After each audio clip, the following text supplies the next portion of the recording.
اعوذ باللہ من الشیطان الرجیم بسم اللہ الرحمن الرحیم ان المتقین فی جنات وعیون ادخلوها بسلام آمنین ونزعنا ما في صدورهم من غل إخوانا على سرر متقابلين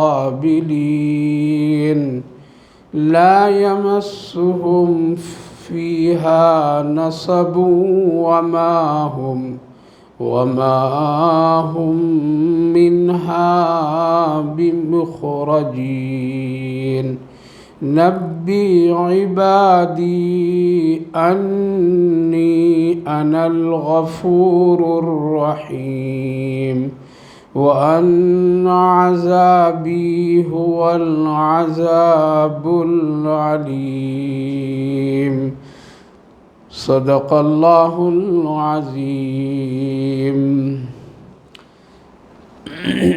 ان المتقین فی جنات وعیون، بے شک متقی لوگ چشمے والے باغ میں ہوں گے، یعنی جنت میں۔ ادخلوها بسلام آمنین، داخل ہو جاؤ اس باغ میں، اس جنت میں جہاں سلامتی ہے اور امن ہی امن ہے۔ وَنَزَعْنَا مَا فِي صُدُورِهِم مِّن غِلٍّ إِخْوَانًا عَلَى سُرُرٍ مُتَقَابِلِينَ، اور ہم ان کے سینوں سے نکال دیں گے سارے کینوں کو، پھر وہ بھائی بن کر تختوں پر آمنے سامنے ہوں گے۔ لا يمسهم فيها نصب وما هم منها بمخرجین، اور وہاں ان کو کوئی تکلیف نہیں پہنچے گی اور وہ وہاں سے کبھی نکالے نہیں جائیں گے۔ نبی عبادی انی انا الغفور الرحیم، اے میرے محبوب میرے بندوں کو یہ خبر سنا دیجئے کہ بے شک میں بہت معاف کرنے والا ہوں اور نہایت ہی رحم کرنے والا ہوں۔ وَأَنَّ عَذَابِي هُوَ الْعَذَابُ الْعَلِيمُ، اور یہ بات بھی بتائیے کہ بے شک میرا عذاب بھی وہ بہت ہی دردناک عذاب ہے۔ بھائیو اور بزرگوں، اس سے پہلی والی مجلس میں جہنم کا تذکرہ ہوا تھا کہ اللہ تعالیٰ نے نافرمانوں کے لیے، شرکسوں کے لیے، مشرکوں کے لیے، شیطان کو اپنا دوست بنا کر اس کی مرضی کے مطابق زندگی گزارنے والوں کے لیے اللہ تعالیٰ نے جہنم بنایا ہے، جو بہت ہی سخت اور بہت ہی خوفناک اور بہت ہی دردناک وہاں عذاب ہے، جس کا تذکرہ اللہ تعالیٰ نے بہت ہی جامع اور مختصر آیت میں فرمایا تھا وَإِنَّ جَهَنَّمَ لَمَوْعِدُهُمْ أَجْمَعِينَ، بے شک ایسے لوگ، یعنی جو لوگ شیطان کی اتباع کر کے اپنی زندگی ان کی مرضی پر گزارے ہوں گے، تو ان لوگوں کے لیے تیار ہے ایک ایسی جہنم جس میں سب کو آنا پڑے گا، اور اس کے 7 درجے ہیں، 7 اس کے دروازے بھی ہیں۔ ان دروازوں سے اور ان درجوں میں لوگ داخل ہوں گے الگ الگ اپنے گناہوں کے حساب سے، ہمیشہ رہیں گے، اور وہاں کے حالات بڑی عجیب و غریب ہوں، جس کے تفصیلات میں نے ذکر گزشتہ مجلس میں کر رکھا تھا۔ اللہ رب العالمین کا ایک اصول ہے قرآن کریم میں کہ جب کبھی وہ اپنے بندوں کو ڈراتا ہے تو اپنی رحمت کی بات بھی بتا دیتا ہے، تاکہ میرے بندے ڈرنے سے زیادہ میری رحمت سے امید رکھے۔ اس لیے قرآن کریم میں جہاں جہاں جہنم کا تذکرہ تو فوراً جنت کا تذکرہ اللہ کر دیتا ہے۔ جب کبھی جنت کا تذکرہ کرتا ہے تو فوراً اس کے مقابلے میں جہنم کا بھی تذکرہ کر دیتا ہے۔ اس لیے دنیا میں دیکھیں تو ہر ایک چیز کا مقابل ہے، یعنی جس طرح خوشی ہے تو غم بھی ہے، اندھیرا ہے تو روشنی بھی ہے، صحت ہے تو بیماری بھی ہے، مالداری ہے تو غریبی بھی ہے، ڈر ہے تو امن بھی ہے، تو ہر ایک چیز کا ایک مقابل۔ تو اسی طرح سے جنت ہے تو اس کے مقابل میں جہنم، اور جہنم ہے تو اس کے مقابل میں جنت۔ تو اللہ تعالیٰ نے دونوں کا تذکرہ ساتھ ساتھ کیا ہے۔ اسی لیے جب بھی کبھی کوئی تذکرہ کرے تو صرف وہ جہنم کا تذکرہ کر کے چھوڑ نہ دے، بلکہ اس کو چاہیے کہ فوراً یا کبھی بھی ہو تو اس آدمی کو جنت کا بھی پیغام سنانا، جنت کی بشارتیں بتانا۔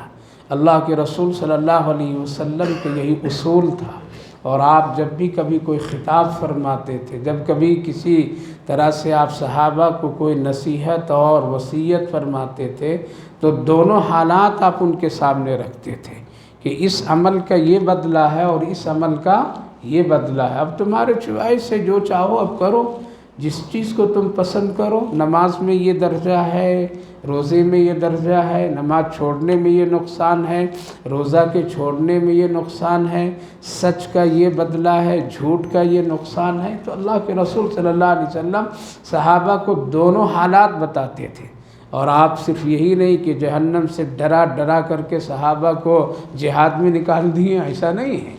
آپ نے صحابہ کو ڈرا ڈرا کر کے رات بھر ان کو عبادت کے لیے لگا دیا، ایسا نہیں ہے۔ آپ نے صحابہ کو ڈرا ڈرا کر کے سوکھی روٹی چٹنی پر اکتفا کرنے پر آپ نے مجبور کر دیا، ایسا نہیں ہے۔ بعض لوگ ایسا کہتے ہیں کہ اتنا اللہ کے رسول صلی اللہ علیہ وسلم نے یہ کیا کہ جس کی وجہ سے صحابہ کرام سب کچھ کر بیٹھے اور دنیا کا عیش و عشرت آرام کو چھوڑ دیا، ایسا نہیں، بلکہ اللہ کے رسول صلی اللہ علیہ وسلم دونوں حالات اپنے صحابہ کے ساتھ رکھے، اور آپ نے فرمایا کہ گاہے بگاہے اپنے دوستوں کے ساتھ میں بیٹھا کرو، کچھ ہنسی مذاق بھی کیا کرو، دل لگی کی باتیں بھی کر لیا کرو، ہاں اس کا خیال رکھنا کہ اس میں شر نہیں ہو، اس میں فساد نہیں ہو، اس میں کسی کو عزت اس کے گرانے کا کام نہیں ہو، یعنی کبھی کبھی دل لگی کی بھی بات کرنا، کبھی ہنسنا اپنے بیوی بچوں کے ساتھ، اپنے ہمجولیوں کے ساتھ، اور کبھی کبھی اس طرح کی باتیں کر کے ایک مزاج اور ایک بشاشت کی کیفیت پیدا کرنا۔ ورنہ اگر تم ہمیشہ قبر ہمیشہ اگر تم جہنم ہمیشہ اگر وہاں کے خوف اور حالات، تو تمہارے دل و دماغ میں ایک ہی بات ہوگی کہ اللہ قہار ہے۔ کیا ہے؟ اللہ قہار ہے، عذاب دینے والا ہے۔ اس لیے ہمیشہ دونوں پہلو کو رکھنا۔ اسی لیے نبی کریم علیہ السلام گاہے بگاہے صحابہ کرام رضوان اللہ عنہم اجمعین کے سامنے بیٹھتے تھے، اور بے تکلف ہو کر کے بیٹھتے تھے۔ کبھی کبھی آپ کسی کو کہتے کہ وہ قصہ سناؤ، کبھی آپ جو ہنسانے کی باتیں ہوتی وہ بھی آپ تذکرہ فرماتے۔ ایک صحابی رسول صلی اللہ علیہ وسلم تھے جو وہ مجلس میں آتے تھے اور کوئی ایسی بات کہتے تھے، صحابہ میں خوشی ہو جاتی تھی، سب کھلکھلا کر کے کبھی ہنس جاتے تھے۔ اگر وہ کبھی دیر میں آتے تھے یا نہیں آتے تھے تو آپ بلواتے تھے کبھی کبھی اس کو، تاکہ صحابہ پر یہ کیفیت بھی ہو، صحابہ پر یہ رنگ بھی ہو۔ اسی لیے ہمیشہ غم، ہمیشہ سوچ اور فکر میں اللہ کے رسول صلی اللہ علیہ وسلم امت کو نہیں رکھا، بلکہ بشاشت کے ساتھ رہیے، خوشیوں کے ساتھ رکھیے۔ جہاں ہنسنے کا ہو وہاں ہنسیے، وہاں مسکرائیے، غم والے دلوں کا اس کا بوجھ کبھی کبھی مل کر کے ہلکا بھی کیجیے۔ حضرت ابو ہریرہ رضی اللہ عنہ کا واقعہ بہت ہی مشہور ہے کہ آپ بہت ہی پریشان تھے اپنی آنکھ کے درد سے، اور بے قرار اور بے چین تھے۔ اللہ کے رسول صلی اللہ علیہ وسلم اپنے حجرے مبارک سے نکلے تو دیکھیں ابو ہریرہ بہت پریشان ہیں، تو آپ خاص کر ان کو دل لگانے کے لیے، ان کو ذرا سے اس غم سے نکالنے کے لیے آپ خود ہاتھ پکڑ کر کے یوں فرمایا، آؤ میرے ساتھ چلو۔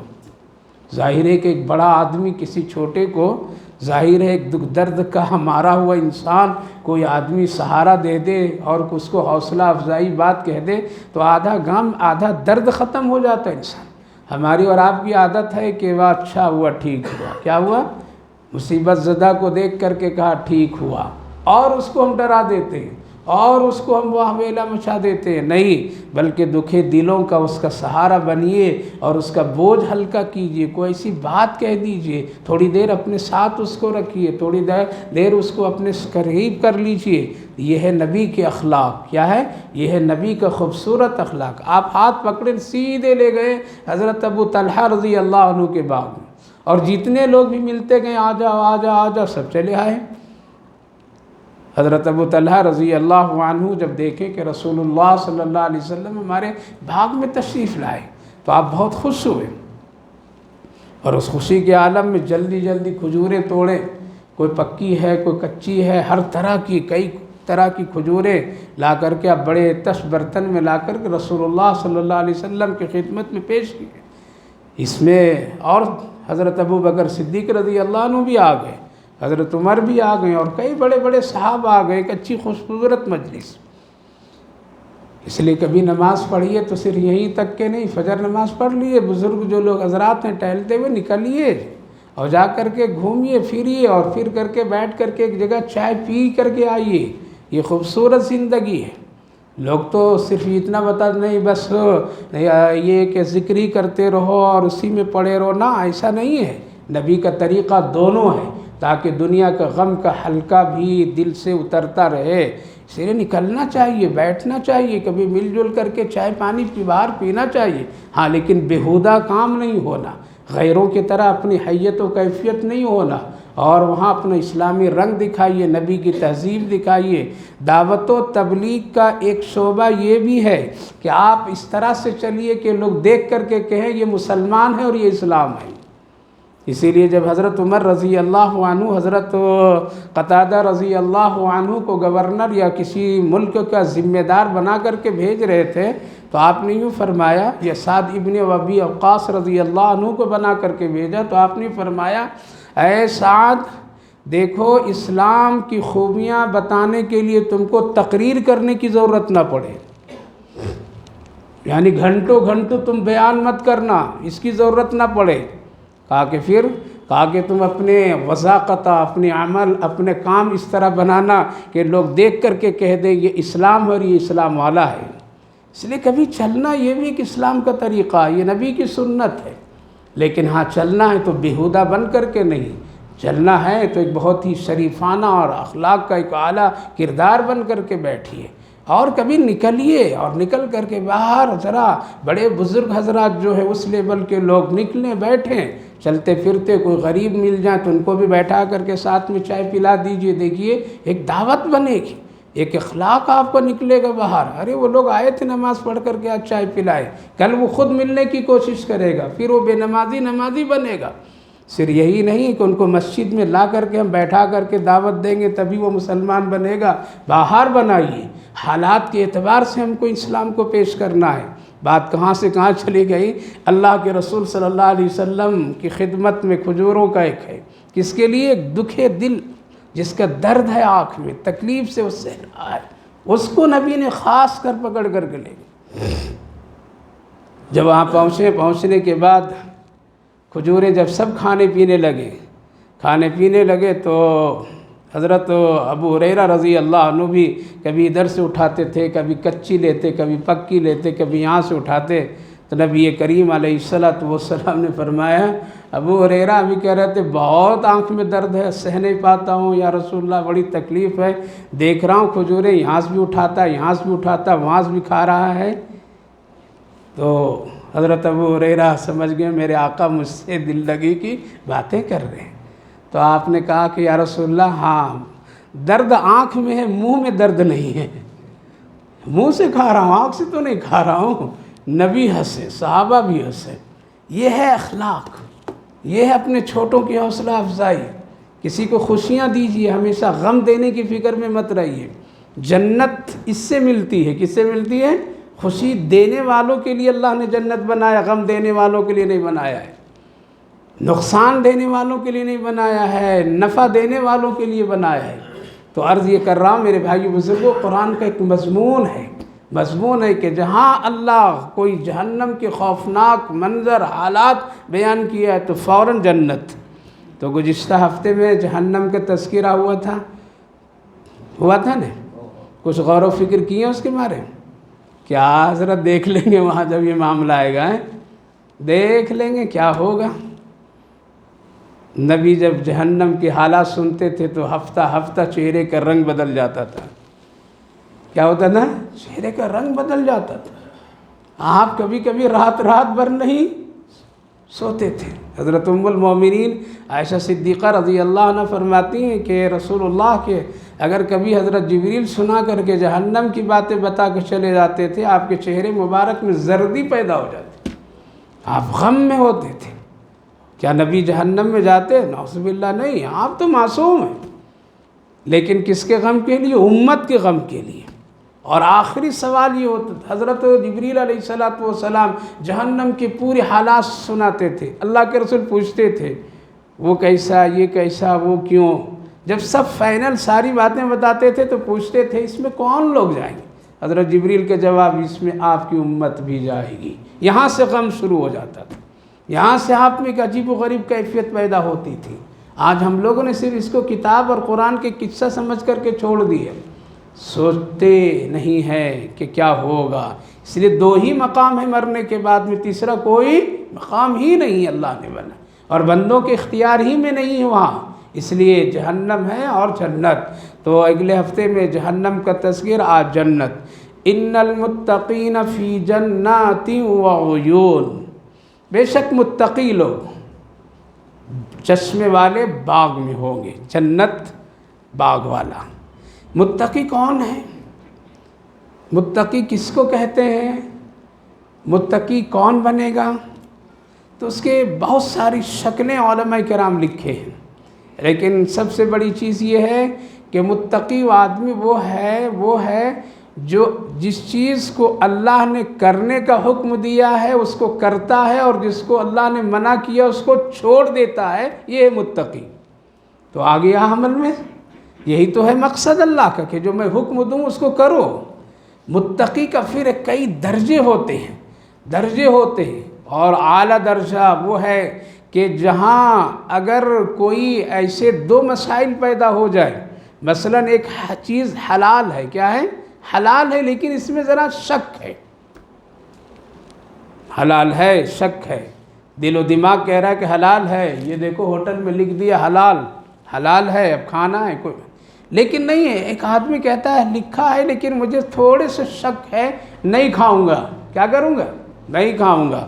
ہو سکتا ہے کہیں اس میں کوئی حرام کی چیز مل گئی ہو، یا بکرا ذبح کیا ہو تو لیکن وہ ٹھیک سے ذبح نہیں کیا ہو، بسم اللہ نہیں پڑھا ہو، بنانے والا شاید کہ وہ کافر ہو یا کوئی ناپاک آدمی بنایا ہو، چلو ہم نہیں کھائیں گے، حلال تو ہے لیکن ہم نہیں کھائیں گے۔ کیا ہو گیا؟ یہ متقی، یہ تقوی کا اعلیٰ درجہ ہے، تقوی کا اعلیٰ درجہ ہے۔ میں قصہ نہیں، ایک واقعہ سنایا کرتا ہوں تقوی کے اوپر، جس سے اندازہ لگائیے کہ متقی کس کو کہتے ہیں۔ کہ ایک بڑھیا تھی نا جو حضرت امام مالک علیہ الرحمہ کے دور میں، غالباً حضرت امام محمد رحمہ اللہ، وہ بڑھیا آئی اور آ کر کے ایک مسئلہ پوچھی تھی کہ اے امام محمد یہ بتلائیے مجھے، میں دھاگا بناتی ہوں، کیا بناتی ہوں؟ روئی سے دھاگے بنایا کرتی ہوں، تو دن میں بھی بناتی ہوں، کبھی کبھی روشنی مل جاتی تو رات میں بنا لیتا ہوں چراغ میں اگر تیل ہے تو، لیکن ایک دن ایسا ہوا کہ رات میں میرے چراغ میں تیل نہیں، اچانک حکومت کی پولیس پہرا دینے کے لیے وہ لوگ ہمارے گھر کے دروازے کے سامنے آ کر کے چوکی لگائے، یعنی بیٹھ گئے وہاں پہ۔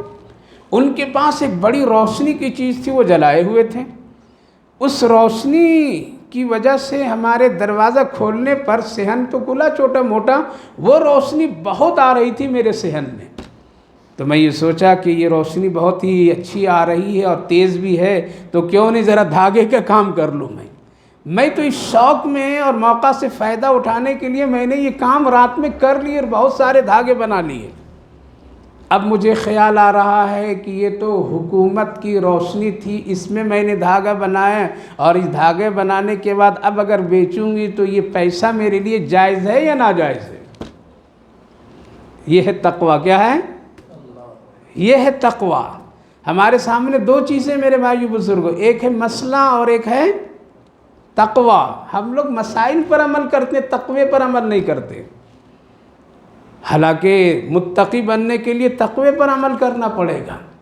ہم لوگ مسئلہ بس پوچھ لیتے ہیں اور مسئلے پر عمل کرتے ہیں، لیکن مسئلے کے دو پہلو ہوتے ہیں، ایک ہے مسئلہ ہے ضرورت کو پوری کرنے کے لیے، اور تقوی ہے جنت میں جانے کے لیے۔ کہاں جانے کے لیے؟ وہ اعلیٰ درجہ اور نکھرنے کے لیے، ایمان میں نور پیدا کرنے کے لیے، ایمان میں قوت اور روحانیت پیدا کرنے کے لیے تقوی کا عمل ہے۔ اور مسئلہ کیا ہے؟ مسئلہ ہے ضرورت کو پوری کرنے کے لیے، ضرورت پوری، کوئی چیز خراب ہوگی اس کو ٹھیک کرنے کے لیے۔ مثلا نماز میں کوئی گڑبڑی آ گئی تو اس کو ٹھیک کرنے کے لیے مسئلہ ہے۔ کپڑے میں ایک ناپاکی لگ گئی، دھو دیجئے، یہ مسئلہ ہے۔ کیا ہے؟ یہ مسئلہ ہے۔ تقوی اس سے بڑی چیز ہے، اس سے بڑی چیز ہے۔ تو بوڑھی عورت کیا پوچھ رہی ہے؟ آپ یہ بتلائیے، اس سے جو مجھے روزی روٹی یعنی پیسے جو حاصل ہوں گے، یہ میرے لیے جائز ہے یا ناجائز ہے؟ مسئلہ تو یہ ہے کہ اس نے تو مانگی نہیں تھی روشنی، اس نے تو کسی طرح سے زیادتی تو کی نہیں تھی، مفت میں اس کے صحن میں روشنی آ رہی تھی، بیٹھے بیٹھے اس نے کام کر لی۔ یہ مسئلہ تو یہ ہے کہ جائز ہے۔ کیا ہے؟ جائز ہے۔ جس طرح سے حکومت کی روشنی ہے، ریلوے اسٹیشن میں بیٹھ کر کے وہاں کوئی کام کر رہا ہے اور اس سے کوئی روزی روٹی کر رہا ہے، بیٹھے بیٹھے لیپ ٹاپ پر میں ایک آدمی کام کر رہا ہے، آن لائن بزنس کر رہا ہے اور حکومت کی روشنی لگی ہوئی ہے، جائز ہے۔ کیا ہے؟ جائز ہے۔ ایئرپورٹ پر کام کر رہا ہے، جائز ہے۔ بس اسٹیشن میں کام کر رہا ہے، جائز ہے۔ سڑک پر کوئی روشنی لگی ہے اور وہاں بیٹھ کر کے کوئی آدمی کپڑا اپڑا چھوٹی موٹی چیزیں فروخت کر رہا ہے، جائز ہے۔ جائز ہے، یہ حکومت کی چیزیں ہیں، حکومت کی چیزوں میں ہر ایک کا حصہ ہے، لیکن تقوی اس کی اجازت نہیں دیتا۔ کیا ہے؟ تقوی اس کی اجازت نہیں دیتا ہے۔ تقوی کے لیے ضروری ہے اپنی چیز۔ تو حضرت امام محمد علیہ الرحمہ سمجھ گئے کہ یہ عورت مسئلہ نہیں پوچھنے کے لیے آئی ہے، بلکہ کیا پوچھنے آئی ہے؟ تقوی پوچھنے کے لیے آئی۔ اور ہم لوگ تو تقوی کی بات ہی سوچتے نہیں ہیں، دماغ میں آتا نہیں ہے۔ ہم تو مسئلہ بتا دیتے ہیں، ضرورت پاس کرنے کے لیے بتا دیتے ہیں۔ لہٰذا حضرت امام محمد علیہ الرحمہ نے فرمایا نہیں، تیرے لیے جائز نہیں۔ کیا فرمایا؟ تیرے لیے جائز نہیں۔ اس لیے تو متقیاں ہیں، تقوی چاہتی ہیں۔ اٹھ کر چلے گئے، ہم اور آپ ہوتے تو بحث کرتے، کیوں نہیں، کیسے نہیں، کیا نہیں۔ آج تو چھوٹی چھوٹی چیزوں پر بحثوں میں ہم اپنی عبادت کی روحانیت ختم کر دیتے ہیں۔ ہم بحثوں میں اور مسئلے کے پوچھتے پوچھتے ساری نیکیاں برباد کر کے چلے جاتے ہیں۔ پھر ایک ہفتے کے بعد پھر آئی، پھر پوچھی تو آج کیا یہ مسئلہ لے کر کے آئی؟ حضرت سمجھ گئے کہ آج بھی کچھ ایسے ہی مسئلہ ہو۔ آج پوچھتی ہے کہ آج بھی اسی طرح کا ایک مسئلہ ہے۔ کیا ہے؟ کہ ہر رات میں اپنے چراغ سے کام کرتی ہوں، دھاگے بناتی ہوں، لیکن 14ویں چاند بڑا خوبصورت اور بڑی روشنی دے رہے تھے، اور وہ میرے صحن پر چاند کی خوب روشنی پڑ رہی تھی۔ میں نے کچھ دھاگے اپنے چراغ کی روشنی میں بنائی اور کچھ دھاگے کیا کیے؟ چاند کی روشنی میں بنائے۔ اب یہ مجھے بتلائیے کہ اگر میں بازار میں بیچنے کے لیے جاؤں گی تو کیا وہ بتلانا ضروری ہے کہ یہ چاند کی روشنی میں بنائی ہوں اور یہ چراغ کی روشنی میں؟ ایسا ہے آج کوئی؟ اب تو اتنی لائٹیں لوگ لگا دیتے ہیں کہ خراب چیز بھی اچھی لگتی ہے، ایسا پینٹ کر دیتے ہیں کہ لگتا ہے کہ بالکل ابھی نئی چیزیں۔ یہ دھوکہ، یہ فراڈ، پوری دنیا اس وقت میں ملوث ہے۔ کیا نمازی، کیا حاجی، کیا غازی، کیا عالم، کیا مفتی، سب اس میں ملوث ہے۔ کیوں؟ ان کے سامنے ایک ہی چیز ہے، دنیا۔ یہ دونوں چیزوں کو دیکھ نہیں رہے کہ مرنے کے بعد میں اللہ نے جنت جو دے گا وہ کس کو دے گا؟ متقی کو دے گا۔ چھٹ جائیں گے۔ اللہ رحم کر دے تو بہت بڑا کرم ہے اس کا، ورنہ بظاہر جیسے آج اعمال ہیں ہمارے اور آپ کے، اللہ حفاظت فرمائے، بس نبی کا صدقہ، سفارش، شفاعت مل جائے میرے بھائیوں بزرگوں، تبھی ہو سکتا ہے، ورنہ قسم خدا کی عمل سے کوئی امید ہی نہیں ہے جنت کی۔ اللہ کی رحمت ہوگی تبھی ہم لوگ جا سکتے ہیں، ورنہ آپ غور کیجئے، کیا ہم اس حساب سے نماز پڑھتے ہیں جو طریقہ نماز ہے؟ کیا اس طرح روزہ رکھتے ہیں جو روزے کا اوصاف ہے؟ کیا اس طرح سے آدمی حج کرتا ہے جو حج کا اوصاف اور طریقہ ہے؟ کیا اس طریقے سے لوگ قربانی کرتے ہیں جو قربانی کرنے کا حق ہے؟ کیا اس طرح سے ہم ذکر اذکار کرتے ہیں، شادی بیاہ کرتے ہیں؟ کچھ نہیں، بالکل تقوی سے دور کی بات ہے، بلکہ کچھ حلال کچھ حرام سب گڑبڑ کر دیتے ہیں۔ اگر کوئی پوچھنے کے لیے آ جائے کہ بیٹی والے لوگ کہ بہت کم ہے میرے پاس میں پیسہ، اور آپ کے طرف سے مہمان 200 آئیں گے تو اتنا کھلانے کے نہیں، لون پہ دلا دیتا ہوں، لون پہ لے کر کے دعوت کر دو سب کو. ہوتا ہی نہیں ہوتا.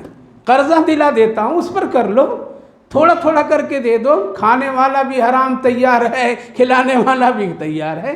تو میرے بھائی بزرگوں، جب یہ حالات ہیں ہمارے اور آپ کے، تو جنت کہیں نظر آ رہے ہیں؟ بس ایک ہی چیز ہے رحمت خداوندی، ایک ہی چیز ہے نبی کی سفارش، وہی امید ہے. ورنہ بظاہر آج جو ہم لوگوں کے حالات ہیں، اس سے جنت کی کوئی خوبیاں اور صفت ہے ہی نہیں ہم لوگوں کے پاس، دور دور نہیں. تو بڑھیا پوچھتی ہے کہ یہ ہے بتلائیے.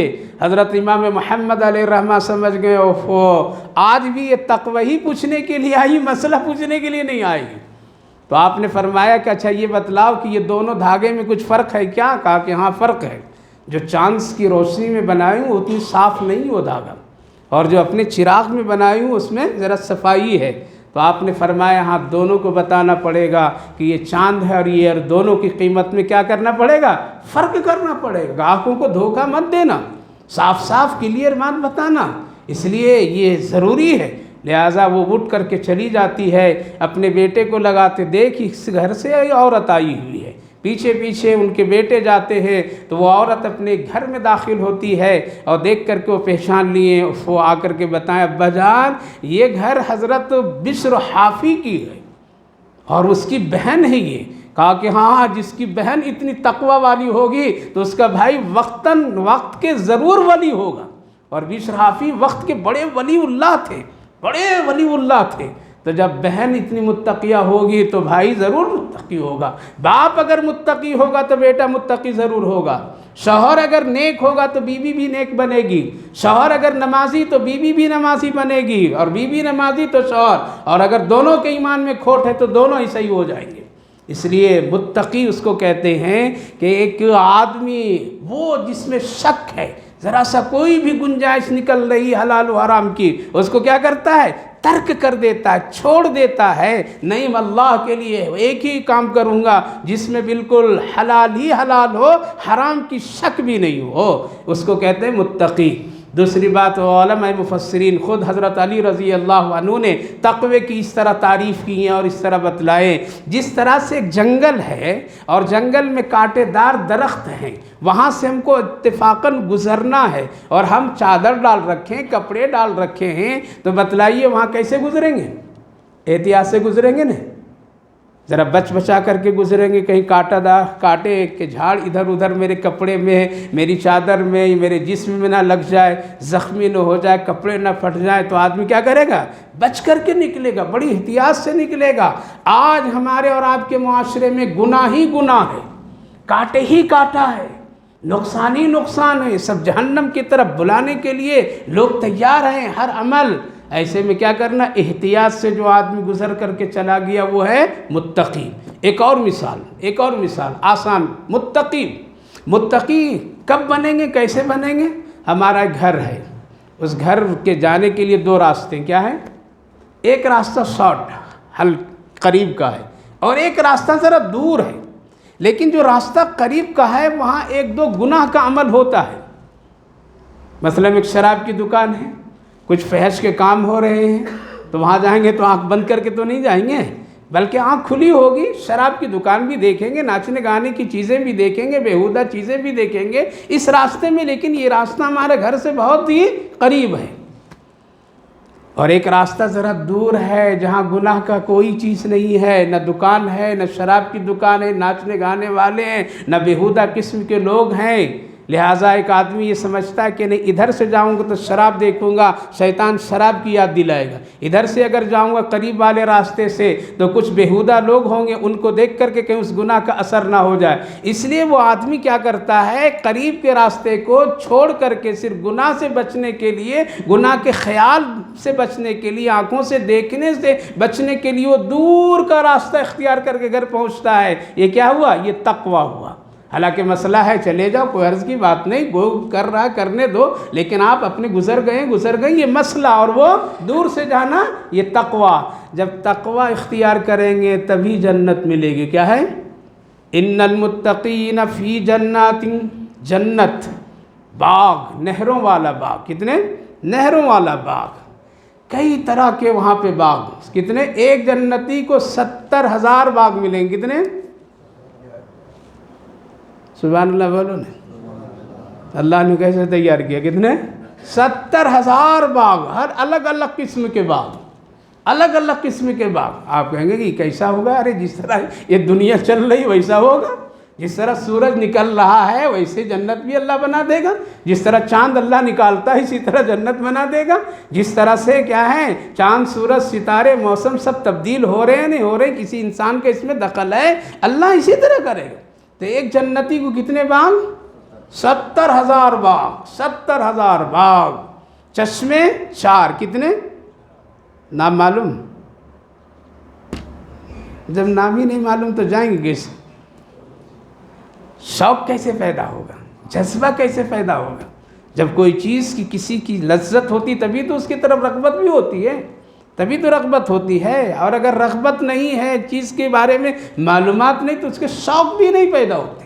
4 نہر، 4 چشمے، دودھ، شہد، شراب طہور. کسی کو قید لگانا پڑے، ورنہ یہ ہم لوگ سمجھ رہے کہ وہ یہاں بھی شراب تو وہاں بھی شراب ہے، تو اس میں قید لگانا پڑے گا. شراب طہور، پاکیزہ شراب، اور پانی. یہ 4 ہو گئے نہیں.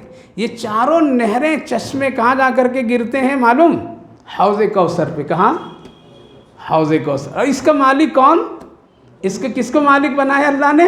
پیارے آقا ہم سب کے نبی حضرت محمد رسول اللہ صلی اللہ علیہ وسلم. اِنَّا أَعْطَيْنَاكَ الْكَوْثَرَ. کیا فرمایا؟ اے میرے محبوب ہم نے آپ کو کوثر دیا. جب یہ حوض کوثر دیا، جہاں کسی کے پاس پانی کا ایک قطرہ بھی نہیں، کسی کے پاس کوئی چشمہ اس وقت نہیں، ابھی جنت میں لوگ گئے نہیں ہوں گے، اس سے پہلے پانی کا خزانہ کس کے پاس؟ اللہ کی مرضی سے، حکم سے، پیارے آقا محمد رسول اللہ. اِنَّا أَعْطَيْنَاكَ الْكَوْثَرَ. ہم نے آپ کو کوثر دی. حوض کوثر، حوض کوثر. صرف نبی ہوں گے اور کوئی نہیں، پلانے والے رسول اللہ ہوں گے اور کوئی نہیں. ہاں چند صحابہ ہوں گے، ابو بکر، عمر، عثمان ہوں گے وہاں پر. ان لوگوں کے ذریعے سے اللہ کے رسول صلی اللہ علیہ وسلم ذرا اپنے گنہگار امتیوں کو مدد کر پائیں گے. آؤ ادھر آ جاؤ، آ جاؤ، آ جاؤ. فرشتے ذرا دھکا دیں گے، تم نہیں جاؤ. لیکن اللہ کے رسول فرمائیں گے نہیں، آج پیاسے کو سب کو پلانے دو، حساب کتاب بعد میں ہوں گے. سب بعد میں ہوں گے، پانی کسی کو مت روکو. لہذا حوض کوثر پر میں سب گنہگار بھی پیئیں گے، آئیں گے. لہذا وہ حوض کوثر میں چاروں چشمے آ کر کے گر رہے ہیں. کہاں گر رہے ہیں؟ اِنَّا أَعْطَيْنَاكَ الْكَوْثَرَ. جب ہم آپ کو اتنی بڑی نعمت حوض کوثر دی ہے تو آپ کیا کیجئے؟ 2 کام کیجئے. کیا کیجئے؟ فَصَلِّ، نماز پڑھیے، وَانْحَرْ، اور قربانی کیجئے.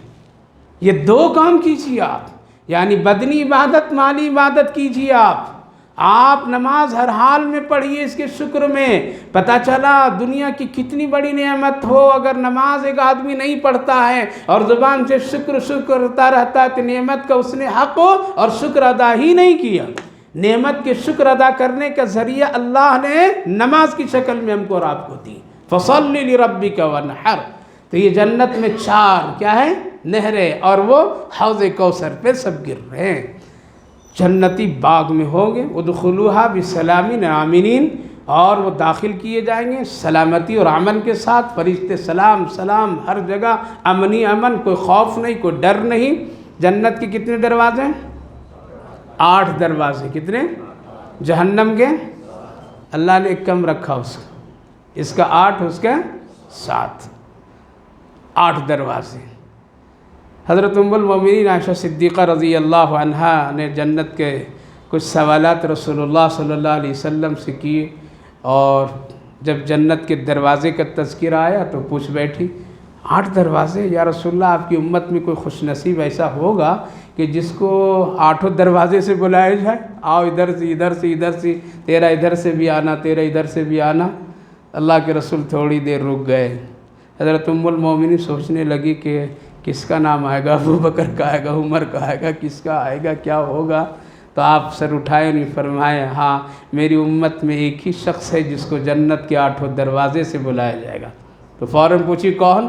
کہا کہ وہ ابو بکر صدیق رضی اللہ عنہ. وہ 8 خوبی کی چیزیں ہیں. کیا ہے؟ 8 کمالات کی وہ چیزیں ہیں جنت میں جانے کے لیے 8 نیکیاں ہیں. اگر وہ نیکیاں آدمی کرے گا اور اپنی زندگی میں وہ 8 کام اخلاص کے ساتھ کیا ہو تو اس کو بلایا جائے گا. تو وہ 8 دروازے ہیں. نمازیوں کے لیے ایک دروازہ. کس کے لیے؟ پہلا دروازہ نمازیوں کا، سخی کا، سخاوت کرنے والا کا، مجاہدین کا، علماء کا، ذاکرین کا، تہجد گزاروں کا، ماں باپ کی خدمت کرنے والوں کا. یہ 8 دروازے سب میں بورڈ لگے ہوں گے. جس نے ماں باپ کی خدمت کر کے جنت جس کو حاصل ہوئی ہے وہ آ جاؤ اس دروازے سے. جو لوگوں کو نماز کے ذریعے سے جنت ملی ہے وہ آ جاؤ نماز کے دروازے سے. جن لوگوں نے شہادت اور جہاد کے راستے سے جنت ملی وہ اس راستے سے آ جاؤ. جو لوگ دنیا میں سخی اور سخاوت کا کام کیے ہیں وہ لوگ اس راستے سے آ جاؤ. وہ لوگ جو لوگ تنہائیوں میں اللہ کا ذکر کیے ہیں وہ ذاکر باب ذکر سے آ جاؤ. سب دروازے میں لگے ہوئے، سب دروازے سے داخل ہوں گے. لہٰذا اب اپنے اندر ایک کوئی خوبی پیدا کیجئے، ایسی وہ خوبی ہو کہ اس میں کسی کو شریک نہ بنائیے، صرف اللہ کو اس میں رکھیے. نماز پڑھیے. اگر نمازی کے ذریعے سے جنت جانے کا ارادہ ہے تو نماز اچھی طرح سے پڑھیے، پابندی سے پڑھیے، خشوع خضوع کے ساتھ پڑھیے، بہت للہیت کے ساتھ پڑھیے. ہو سکتا ہے اللہ رب العالمین جنت کی برکت، نماز کی برکت سے جنت سے اللہ رب العالمین داخلہ دے دیں. ذکر اگر کرتے ہیں تو خوب اچھی طرح کیجیے. اگر آپ دعوت و تبلیغ اور کسی کو بھلائی امر بالمعروف کے دروازہ بھی ہے اگر وہ کام کرتے ہیں تو اخلاص کے ساتھ کیجیے، للہیت کے لیے کیجیے، اللہ ہی کے لیے کیجیے، کسی انسان کو خوش کرنے کے لیے مت کیجیے. اگر آپ سخی اور سخاوت کا جنت میں اس دروازے سے جانا چاہتے ہیں تو پھر وہ عمل بالکل خاموشی سے کیجیے اور نہایت ہی بالکل اس طرح سے کیجیے کہ اس کا بدلہ اللہ ہی دے گا اور کوئی نہیں دے گا. لہٰذا کبھی کبھی سخاوت کے ذریعے سے جنت ملتی ہے. کسے؟ سخاوت کے مطلب یہ ہے کہ آپ اپنے ماں باپ پر بھی خرچ کیجیے خوب دل سے. یہ بھی سخاوت کی قسم ہے. ہم نے صرف سخاوت سمجھا کہ نہیں باہر کوئی پنڈال لگا دیں گے اور غریبوں کو لائیں گے، ساڑی تقسیم کریں گے، کھانا کھلا دیں گے، کچھ یہ کر دیں گے، یہ سخاوت نہیں. سخاوت کا پہلا درجہ کہاں ہے؟ ماں باپ. سخاوت کا دوسرا درجہ بیوی بچے، تیسرا درجہ رشتہ دار. ان تینوں درجوں سے اگر بچ جاتے ہیں تب باہر پنڈال لگائیے اور باہر تقسیم کیجیے. اور اگر اندر میں گڑبڑی ہے تو پھر کیا ہے؟ باہر لگانے کے آپ کو کوئی حق نہیں ہے. پہلے ماں باپ کو دیکھیے. والمساکین، اللہ رب العالمین درجے بتائیں. لہٰذا سخاوت، صدقہ، خیرات، ہمدردی، کسی غریب کو لقمہ دے دینا، کسی غریب کو اپنی روزی روٹی کے ذریعے سے خوشی دے دینا، اللہ رب العالمین اس کے لیے خاص دروازہ رکھا ہے. وہ واقعہ سنایا ہوگا اور پھر سنیے. جو حضرت ہارون رشید اور زبیدہ ایک بڑے بزرگ تھے، حضرت شاہ بہلول دانا رحمہم اللہ. وہ عجیب و غریب تھے. وہ چلتے پھرتے کہتے تھے لے لو میرے ہاتھ سے جنت، لے لو میرے ہاتھ سے جنت. عجیب و غریب بزرگ تھے. لے لو آج بیچ رہا ہوں، کوئی ہے خریدنے والا؟ کبھی بازار میں، کبھی یہاں، کبھی وہاں. تو لوگ سوچتے تھے یہ بیوقوف دیوانہ آدمی، جنت کہیں اس طرح سے ملتی ہے، اس طرح سے کہیں جنت ہوتی ہے؟ جیسے آج لوگ کوئی دین کی بھلائی کی صحیح بات بتا دے تو لوگ کہتے ہیں کہ بیوقوف آدمی، اس کو دنیا ابھی سمجھ میں نہیں آئی ہے. کیا سمجھ کر کے کریں گے؟ دنیا رہنا یہی ہے. کتنا سمجھیں گے؟ جتنا بھی سمجھیں گے تو جانا پڑے گا. کتنے اس دنیا پر ریسرچ کر لیجئے، کیا ہے؟ جانا ہی پڑے گا. تو کیا سمجھنے کہ بھائی دنیا میں جتنے سمجھنا ہے، چاہے ارب پتی ہو، کھانا اتنا ہی، سونا اتنا ہی، رات بھی اس کا اتنی، دن بھی اس کا اتنا، تھوڑی سی ذرا چہل پہل، لیکن یہ چہل پہل اللہ کے نزدیک کوئی چیز حقیقت نہیں. تو کہنے لگے عجیب و غریب بزرگ ہے چلتے پھرتے. ایک دن وہ دریا کے کنارے بیٹھے ہوئے تھے نا، اور بیٹھے ہوئے ذرا سا ریت میں وہ گھر جیسے بچے لوگ کھیلتے ہیں نا، ریت میں گھر بناتے ہیں، گڑیا بناتے ہیں، ویسے وہ بنا کر کے دریا کے کنارے بیٹھ کر کے کام کر رہے تھے. زبیدہ اور ہارون رشید جو وقت کے بادشاہ دونوں نیک لوگ تھے، دونوں تفریح کرتے کرتے دریا دجلہ سے گزرتے ہوئے پہنچے وہاں. تو دیکھیں کہ صبح کیا کہا کہ کیا کر رہی ہیں یہاں پہ آپ؟ کہا کہ جنت بیچ رہا ہوں، بنا کر کے لینا ہے، لے لو جلدی آج. اب یہ دونوں بادشاہ اور بادشاہ کی بیوی ہیں. تو رک گئی زبیدہ، نیک خاتون تھی. کہا کہ ولی کی زبان سے جو بات نکلتی اللہ کبھی سچ کر دیتا ہے. کہا کتنے میں دیں گے؟ کہا کہ 500 درہم میں۔ فوراً نکالی دے دی۔ ہارون رشید غصہ ہو گئے، یہ اس کو دے دیا۔ کہاں جنت کیا ہے؟ یہ بچوں کی طرح کھیل تماشے، پیسے سب ضائع کر دیا، اور وہ پیسے لیے اور سب دریا میں ڈال دیں۔ کیا کیے؟ دریا میں ڈال دیے۔ اور ہارون رشید اور طعنہ دیے کہ یہ کیا ہوا، دیکھو پیسہ نہ تیرے پاس نہ اپنے پاس رکھا، سب پانی میں ڈال دیے۔ کہا کہ خاموش رہیے، وقت کا ولی ہے، جو کچھ کہا ہم کو یقین ہے۔ چلے گئے۔ دن گزرا، رات آئی، جب سوئے دونوں تو خواب میں ہارون رشید دیکھتا ہے کہ زبیدہ بہت ہی خوبصورت محل میں آرام کر رہی ہے، بہت شاندار محل ہے، بڑی عجیب و غریب حسن ہے اس میں۔ خواب میں بھاگے کیا ہوئے؟ بھاگے دروازے تک پہنچے تو دربار نے روکا، رک۔ کہا کہ میری بیوی اندر سو رہی زبیدہ، میں اس کے پاس جانا چاہتا ہوں۔ کہا کہ بیوی تیری ہے لیکن محل تیرا نہیں ہے، یہاں جانے کی اجازت نہیں، چلیے واپس۔ آنکھ کھل گئی، بہت پریشان، ٹٹول کر کے دیکھا تو بیوی تو وہی ہے۔ کہا کہ زبیدہ اٹھو، تیری جنت ہو گئی، میری نہیں ہوئی۔ کیا ہوا؟ کہا کہ خواب دیکھا ایسا۔ چل جلدی تیاری کر، چل شاہ بہلول دانا کے پاس۔ آج ہم لوگ کہہ رہے ہیں کہ جنت کی تیاری کرو، کل کہنے والا کوئی نہیں ملے گا۔ یقین کر لیجئے یقین، اور تیاری کیجئے، ابھی سے سمجھیے۔ ہم لوگوں کی بات کی ناقدری مت کیجئے، کوئی لبھانے اور کوئی پیسے لے کر کے جنت کی قصے کی بات نہیں کر رہا ہوں، یہ کوئی بیچنے اور خرید و فروخت کا معاملہ نہیں، قرآن کی بات کہہ رہا ہوں۔ تیاری کرنی پڑے گی، نہیں کریں گے تو نقصان ہی نقصان۔ اٹھے ہیں، نماز وغیرہ سے فارغ ہوئے، بھاگے گئے تو حضرت شاہ بہلول دانا پھر اسی طرح سے کر رہے ہیں، بچوں کی طرح کھیلتے پہنچ گئے۔ کیا بات ہے؟ کہا زبیدہ بولی، شوہر کی ترجمانی کی حضرت ان کو بھی جنت دے دیجیے۔ کہا کہ تم کیوں بول رہے، ان کو بولنے دو، لینے والا یہ ہے تو تم کیوں بول رہے؟ بیوی نیک ہو تو ہاتھ پکڑ کر کے مصلے پر کھڑا کر دیتی ہے، اگر نہیں تو بہت مشکل۔ بچوں کو نمازی بنائیے، بیویوں کو نمازی بنائیے، بیٹیوں کو نمازی بنائیے۔ اللہ اس کے بارے میں پوچھے گا، محلے والے کے بارے میں نہیں پوچھے گا۔ اپنے گھر کو نمازی بنائیے، آپ کا گھر، ہمارا گھر نمازیوں والا گھر ہونا چاہیے۔ بولے ہارون رشید آپ کیوں بول رہی ہو؟ تو ہارون رشید بولے ہاں میں لینے کے لیے آیا ہوں، مجھے دے دیجیے۔ کہا کہ دوں گا تجھے بھی، لیکن آج قیمت بڑھ گئی۔ کیا ہو گئی؟ 1000۔ کتنے؟ کہا کہ زبیدہ کو کل ہی 5 میں دیا، آج ہم کو 1000 میں۔ کہا کہ ہاں بڑھ گئی قیمت، لینا ہے یا نہیں لینا ہے؟ کہا کہ اسی قیمت میں مجھے بھی دے دیجیے۔ اٹھے اور ایک تماچا منہ پہ مارے، وہ بڑی عجیب و غریب رشتہ دار بھی تھے ان کے، مارے ایک تماچا منہ پر۔ ان کا کہ قیمت اس لیے بڑھ گئی کہ زبیدہ بغیر دیکھے جنت لی تھی، تم دیکھ کر کے آیا جنت لینے کے لیے۔ آج ہم لوگ کوشش کر رہے ہیں، نہیں دیکھیں گے تب۔ ارے پھر یقین ہے کیا چیز؟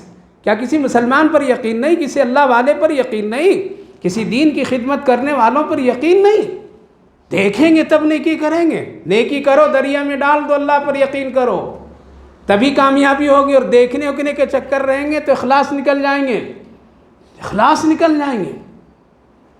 تو فوراً زبیدہ سمجھی کہ نہیں معاملہ بگڑ جائے گا، فوراً 1000 دے دیجیے، اور پانی میں پھر پیسے سب کے سب دینار و درہم ڈال دیں۔ کہا کہ جاؤ۔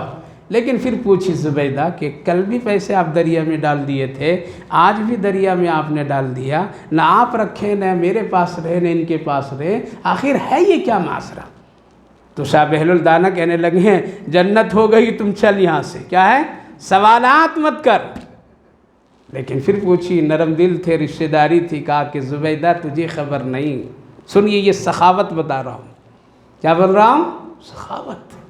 سخی بنیے، باہر نہیں بنیے، اپنے ماں باپ کے لیے بنیے سخی، آپ اپنے بیوی بچوں کے لیے بنیے سخی، آپ بھائی بہنوں کے لیے بنیے سخی، آپ اپنے رشتہ داروں کے لیے بنیے سخی، آپ اپنے پڑوسی کے لیے بنیے۔ اس میں اللہ نے ایک جنت کا بڑا مقام رکھا ہے۔ زبیدہ میں جنت نہیں دیتا ہوں، پھر آپ تو بولیں میں جنت دیتا ہوں.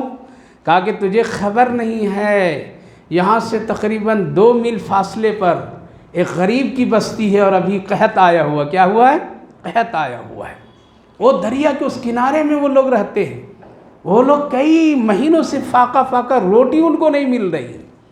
ان کے پاس روٹی خریدنے کے لیے، آٹا خریدنے کے لیے پیسے نہیں ان کے پاس میں. وہ لوگ 2-2.5 مہینے سے صرف مچھلی پر اکتفا کر رہے ہیں. اس لیے وہ لوگ جال ڈالے ہوئے ہیں، ڈال دیتے، صبح شام کو مچھلیاں پکڑتے، اسی کو بھنا کر کے کھاتے ہیں. اسی پر ان کی روزی روٹی چل رہی، وہ بھوک اسی پر ان کی ختم ہو رہی، اسی پر زندگی چل رہی ہے. ادھر مچھلیوں کے لیے جال وہ ڈال رکھے ہیں. یہ دیکھو میرے سامنے کتنی مچھلیاں ہیں.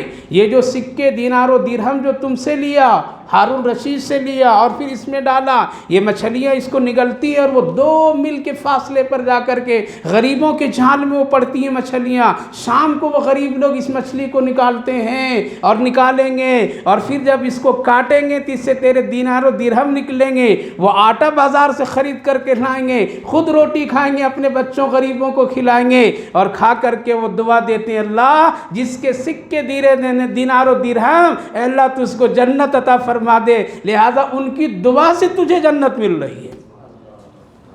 ان کی دعا سے. کبھی کبھی عبادت سے نہیں ملتی ہے، کس سے ملتی ہے؟ کسی غریب کی دعا سے ملتی ہے. کبھی ماں کی دعا سے ملتی ہے، کبھی بھائی بہنوں کی سخی سے ملتی ہے. کسی کو دیجئے سکھ، کسی کو دیجئے خوشیاں، کسی کو دیجئے منہ میں میٹھا لقمہ. قسم خدا کی جب وہ دل سے دعا کریں گے اللہ 7-8 دروازے کھول کر کے رکھ دیں گے. اس لیے ماں باپ کی خدمت سے جنت. کس سے؟ ماں باپ کی خدمت سے جنت، سخاوت کے ذریعے سے جنت، نماز کی پابندی کے ذریعے سے جنت، شہادت کے ذریعے سے جنت، علماء اکرام کی خدمتوں سے جنت کے دروازے. یہ ہیں وہ دروازے جس سے جانے آنے کا. اس لیے اخلاص پیدا کیجئے. اللہ فرمایا فی جنات وعیون ادخلوها بسلام آمنین. جہاں تم کو داخل کروں گا 2 چیزیں ملے گی تجھے. پہلے ایک سلامتی اور ایک امن.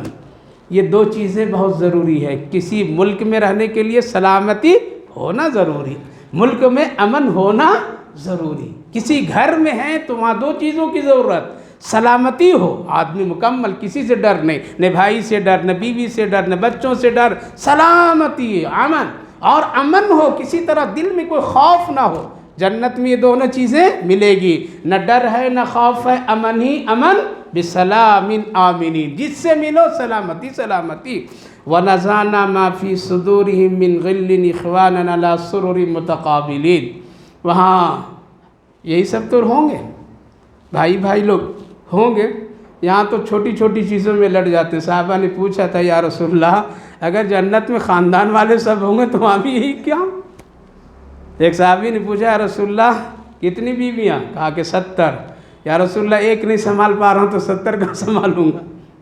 کہاں سنبھالوں گا؟ وَنَزَعْنَا مَا فِي صُدُورِهِمْ، تمہارے سینے میں جو کینہ، حسد، بغض، نفرت، اللہ فرما رہا ہے میں پہل کیا کروں گا؟ تمہارے سینے سے وہ نکال دوں گا تاکہ میری جنت میں جا کر کے کسی سے حسد نہیں، بغض نہیں، عداوت نہیں، نفرت نہیں. جب وہ چیز ختم ہو گئی تو ہوگا؟ نہیں ہوگا. وَنَزَعْنَا مَا فِي صُدُورِهِمْ. حضرت انس رضی اللہ عنہ اور دوسرے صحابہ سے مروی ہے، اللہ کے رسول صلی اللہ علیہ وسلم نے ارشاد فرمایا جنت میں داخل ہونے سے پہلے اللہ 2 چشموں کا پانی پلائے گا. وہی چشمے اس کے پینے سے اپنے آپ یہ کیا ہو گئے؟ ختم ہو جائیں گے اپنے آپ. آج کل جو پلائے جا رہے ہیں نا، کیا پلائے جا رہے ہیں یا دیے جاتے ہیں نا، وہ ڈوز دیے جاتے ہیں، آکسیجن اور کیا کیا ہے وہ سب. یا کسی ملک میں جائیے تو ڈراپ ڈال دیتے ہیں تاکہ اس ملک کی بیماری ہمارے ملک میں نہیں آئے. اللہ سب دکھا رہا ہے. تو جنت میں جانے سے پہلے 2 چشموں کو پانی پلائیں گے. پیتے ہی ساتھ وہ نفرتیں، وہ بغض، وہ عداوت، وہ ساری چیزیں کیا ہو گئی؟ ختم.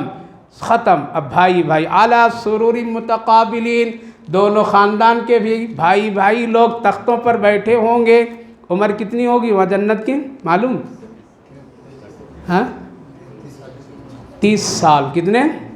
30 سال کو جوان، کبھی بھی بوڑھا نہیں، کبھی دوا کھانے کی ضرورت نہیں.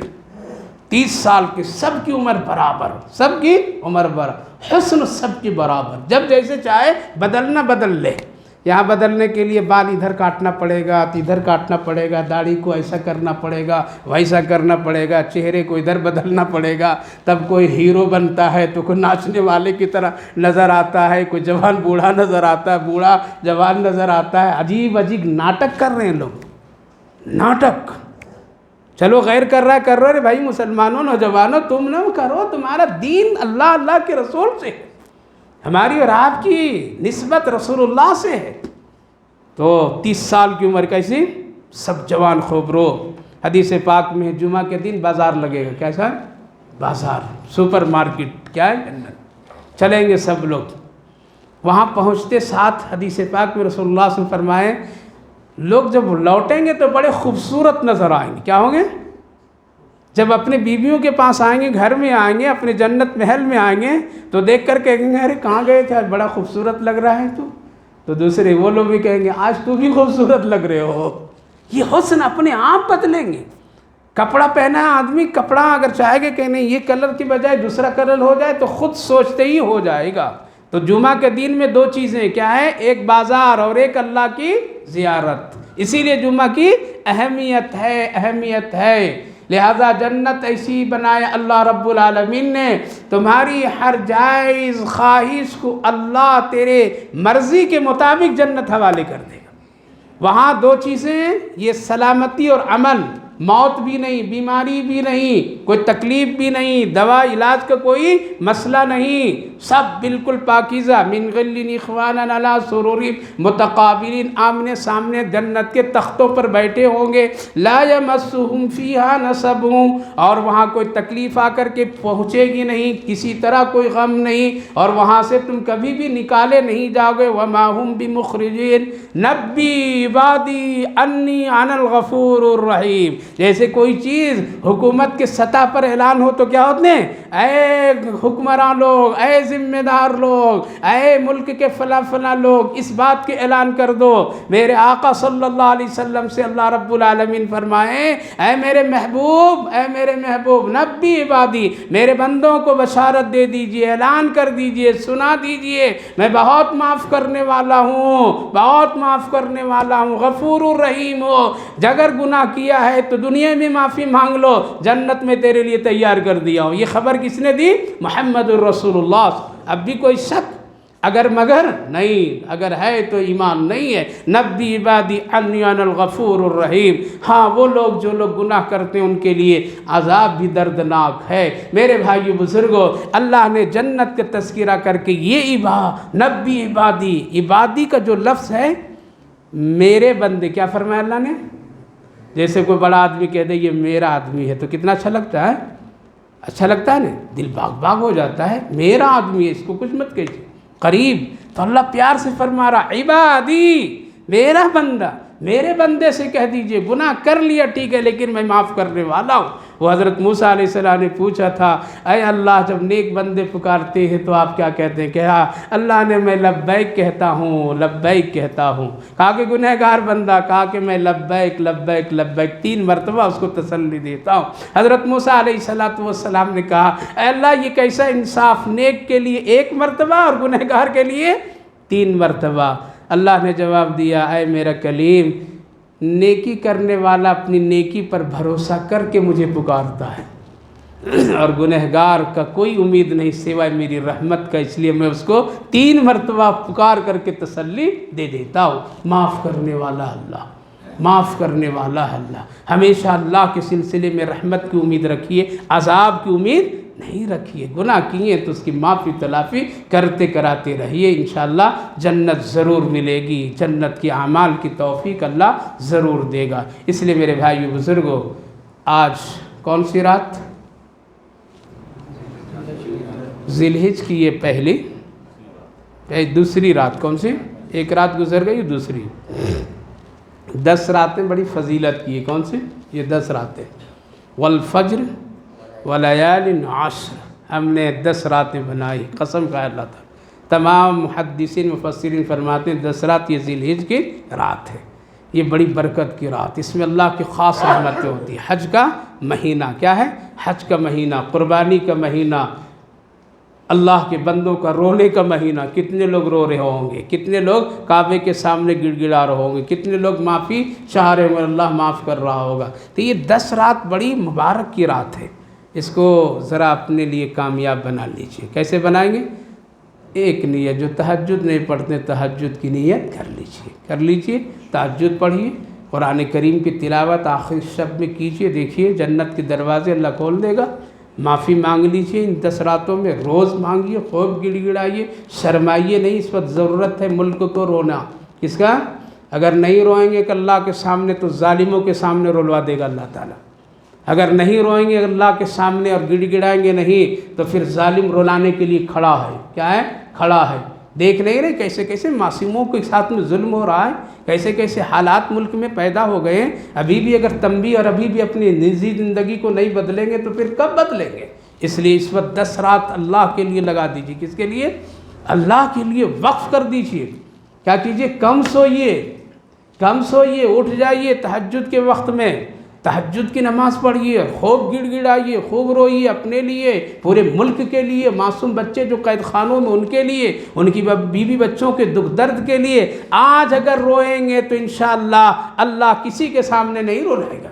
اس لیے 10 راتوں میں اپنے آپ کو ذرا اہتمام کے ساتھ میں ذکر اذکار میں وقت گزاریے، گناہوں کو چھوڑ دیجئے، تو رات بڑی اہم ہے۔ کریں گے انشاءاللہ 10 دن۔ ذرا وہ حضرت جو ہم لوگوں کا ہے نا، کون؟ ہاں دیکھیے فوراً نام آ جاتا ہے۔ موبائل، ذرا موبائل کو 10 دن ذرا سائٹ کر دیجئے، رات میں ذرا کم کر دیجئے۔ یہ بالکل نوجوانوں کو اپنے قبضے میں لے لیا موبائل۔ اس لیے میرے بھائیو بزرگوں نوجوانوں 10 رات عبادت میں لگانی ہے۔ آخری شب میں اٹھیے، ایسے وقت میں اٹھیے کہ تہجد بھی ہو جائے، فجر کی نماز بھی ہو جائے اور تلاوت قرآن ذکر بھی ہو جائے۔ تو رونے کی ضرورت ہے، دعا کی ضرورت ہے۔ انشاءاللہ اگر یہ اللہ سن لیا تو قسم خدا کی، ظالم اپنی طاقت پر اگر ناز کرے گا تو ہم سب کو اللہ کی رحمت پر بھی ناز ہے، وہی حالات کو بدل دیں گے، وہی سب کچھ بنا دیں گے۔ اللہ آپ کو بھی توفیق دے، ہمیں بھی توفیق دے۔ اللہم صلی علی سیدنا نبینا حبیبنا مولانا محمد وبارک وسلم علیہ۔ اللہم ربنا آتنا فی الدنیا حسنۃ وفی الآخرۃ حسنۃ وقینا عذاب النار۔ اے اللہ ہم سب گنہگار ہیں، خطا کار ہیں، لیکن تیرے ہی بندے ہیں۔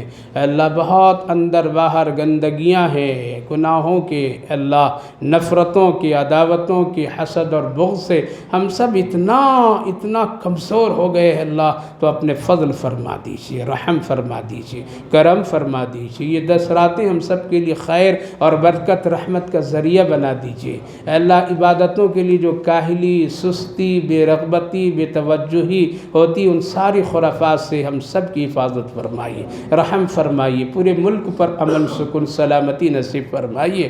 اے اللہ معصوموں کی جان مال عزت آبرو کی حفاظت فرما دیجیے۔ اے اللہ ہمیں دعا اور مانگنا آتا نہیں ہے، اے اللہ جو لوگ اچھے سے مانگتے ہیں جس کے مانگنے پر تو خوش ہوتا ہے، اے اللہ ان کی دعاؤں میں ہم جیسے گنہگاروں کو بھی شامل حال فرما دیجیے۔ اے اللہ رحم فرمائیے، کرم فرمائیے، روزی کا محتاج روزی میں برکت عطا فرمائیے، صحت کا محتاج عافیت عطا فرمائیے۔